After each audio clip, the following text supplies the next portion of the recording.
करोड़पति खरबपति और देश के उद्योगपति है जो सरकारों को चलाने का काम करते हैं, लेकिन किसी चौराहे पर, किसी जगह उनकी मूर्तियां आपको नहीं मिलेंगी। किसी भी दफ्तर में, किसी भी कार्यालय पर, किसी भी राजनीतिक पार्टी द्वारा उनकी जन्म शताब्दी नहीं मनाई जाएगी, उनको याद नहीं किया जाएगा। लेकिन आप डॉक्टर किसान होकर किसान संगठन में काम करेंगे, गरीब किसान मजदूर के लिए लड़ेंगे। जैसे आज चंद्रशेखर को याद किया जाता है, जैसे भगत सिंह को याद किया जाता है, जैसे मौलाना अब्दुल कलाम आजाद को याद किया जाता है, वैसे ही आप अगर यादों में रहना चाहते हैं, आप आजीवन अजर अमर रहना चाहते हैं, तो किसानों की सेवा करते हुए शहीद हो। घर के अंधेरों में शहीद नहीं होना है, इनके उजाले में संघर्ष करते हुए शहीद होना चाहिए। अगर आप भ्रष्टाचार से लड़ते हुए शहीद होंगे, चाहे कितनी बड़ी ताकत सरकार क्यों न लगा ले, हमें लाठी मारकर, हमें गोली मारकर, हमें जेलों में डालकर रोकने का काम करेगी, फिर भी हमारे नाम और विचारों को नहीं रोक सकती, हमारी ताकत को नहीं रोक सकती।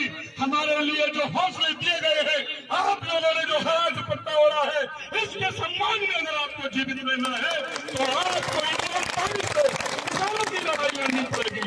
जहां भ्रष्टाचार होता है, कोई भी मेरा पदाधिकारी कहीं अगर 1 रुपए की रिश्वत लेता है किसी थानेदार के नाम पर, तहसीलदार के नाम पर, तो आपका काम नहीं होता। और आप पैसा देते हैं तो आप वो जानकारी मुझे देंगे, और अगर आपने मुझे जानकारी नहीं दी और रिश्वत दी तो आपकी मैं कभी कोई मदद नहीं करूंगा।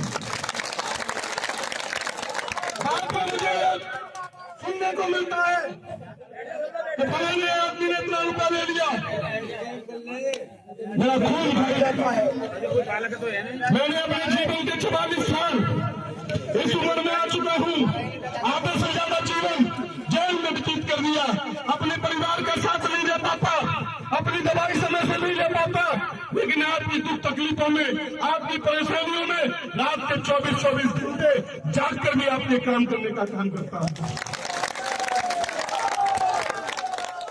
मुझे बताओ कितने रुपए में आपसे रिश्वत में मांगता हूँ।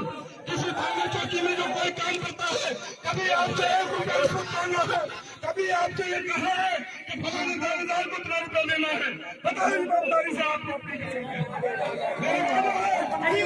मैं हमेशा आपसे कहता हूँ, ईमानदारी से अगर आप लड़ेंगे, सही बात के लिए लड़ेंगे तो देर हो सकती है, लेकिन आपको न्याय मिलेगा, आपका काम होगा। आप अपने पैसे को बर्बाद मत कीजिए, क्योंकि पैसा बहुत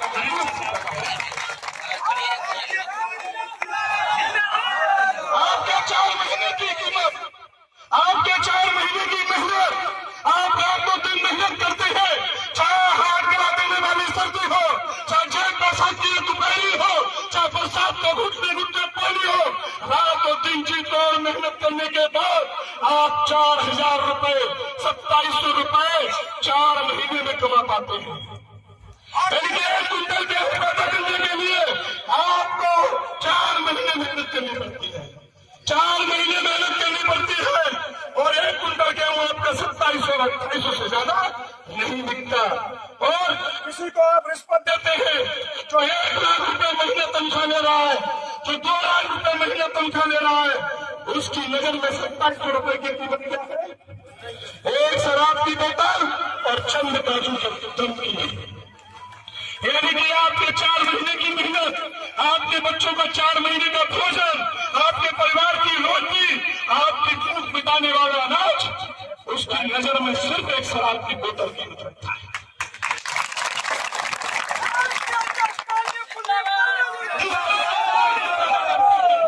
किस तरीके से अपने बच्चों को खाना खिलाने के लिए हम मेहनत करते हैं, और अपने ही काम के लिए, अपनी जान मान के लिए, आपने अपने अधिकार के लिए हमें रिश्वत देनी पड़े। ये संगठन इसलिए नहीं बनाया गया कि हमें रिश्वत देनी पड़े। ये संगठन बनाया गया है कि हर गरीब कमजोर मजदूर, गांव गरीब किसान को उसका अधिकार मिले, उसको स्वराज की स्थापना करने को देखने का सपना है मेरा। हर किसान के चेहरे पर खुशहाली हो, हर किसान के चेहरे पर मुस्कान हो, ये संकल्प है भारतीय किसान यूनियन स्वराज का। ये नाता है मेरा कि मैं आपको वो अधिकार देना चाहता हूँ, आपको वो ताकत देना चाहता हूँ कि आप निगाहों से निगाहें मिलाकर उस दफ्तर में, चाहे वो आपका आपका एमएलए हो, चाहे वो आपका मुख्यमंत्री हो, चाहे वो आपका डीएम एसपी हो, अपनी बात रखने के लिए उनसे आंखें मिलाकर अपने अधिकार मांगे।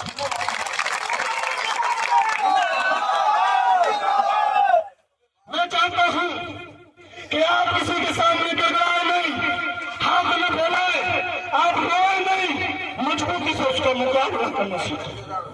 मैं आपके पीछे खड़ा हूं, लाठी के लिए भी खड़ा हूं, गोली से भी नहीं डरता हूं और जेल से तो डरूंगा क्या।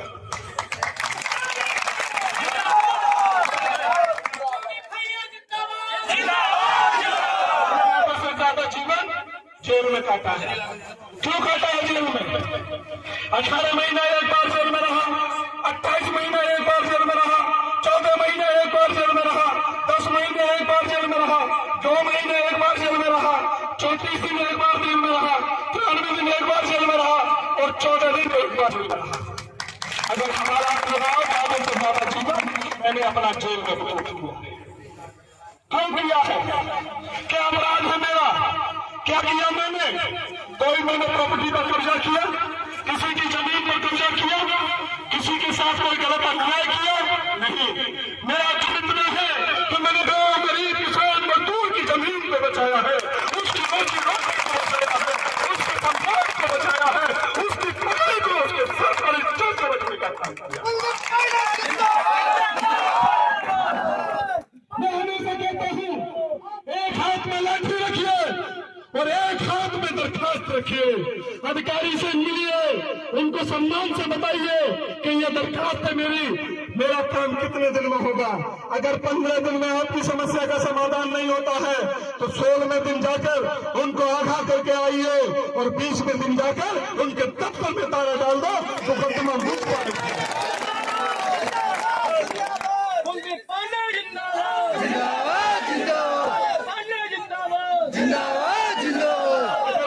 लिखा जाएगा तो किस पर लिखा जाएगा?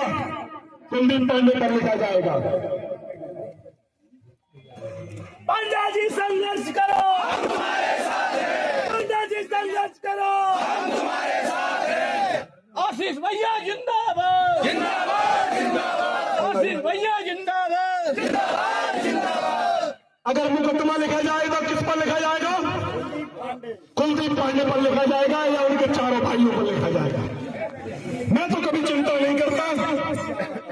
19 तारीख सन 2019 जून का महीना था, कासगंज सदर तहसील का प्रकरण था। महाराज जी वहां पर धरना दे रहे थे किसान और उन किसानों के साथ तहसील में मौजूद लोगों ने की थी बेइज्जती।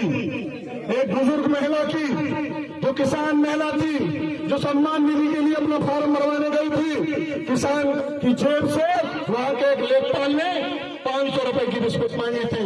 उस बूढ़ी मां पर मात्र 150 रुपए थे, उसने 100 रुपए दिए। जब वो लेखपाल नहीं माना तो उसने पूरे रुपए निकाल कर दे दिया और बेटा 10 रुपए मुझे किराए के दे दो, इससे ज्यादा मुश्किल नहीं। तो लेखपाल ने उनको धक्का मार दिया, रुपए जमीन पर फेंक दिए। उस वक्त हमारा धंधा चल रहा था। हमने 4 पदाधिकारी भेजकर लेखपाल संघ के अध्यक्ष नरेंद्र सिंह से कहलवाया था। एसडीएम साहब मौजूद नहीं थे तहसील में, तहसीलदार साहब मौजूद नहीं थे तहसील में।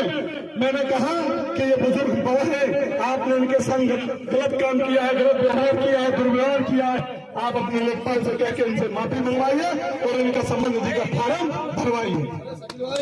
इस बात पर उन जो किसान गए थे उनके साथ भी बदतमीजी करने को लेखपाल सारे इकट्ठे हो गए और धक्का मारकर उनको अपने दफ्तर से बाहर निकाल दिया उस मीटिंग हॉल से। तब भारतीय किसान यूनियन स्वराज ने उन लेखपालों को तहसील में बंद कर पीटने का काम किया था। ये मैं आज उसमें मेरे खिलाफ मुकदमा लिखा गया था 392 का, 353 का, सरकारी कार्य में बाधा डालना, लूट, सरकारी संपत्ति को नुकसान पहुंचाना, तमाम तरीके के मुकदमे हम चारों भाइयों पर लिखे गए थे, जबकि एक भाई मेरे घर पर मौजूद थे। लेकिन मैं ईमानदारी से लड़ा, मैं सच्चाई के साथ लड़ा, मैं किसान मजदूर की आवाज को लड़ा। तो जिसके पीछे लड़ाई हुई थी उस महिला ने भी उस लेखपाल के खिलाफ 376 511 का मुकदमा। कुलदीप पांडे जिंदाबाद, जिंदाबाद जिंदाबाद।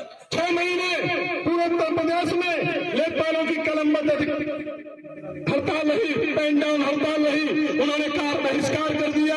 राज्य कर्मचारी परिषद, संयुक्त कर्मचारी परिषद ने भी धरना दिया और दूसरा एक किसान संगठन था, वो भी लेखपालों के पक्ष में जाकर बैठ गया था कि इनको गिरफ्तार करो, गिरफ्तार करो।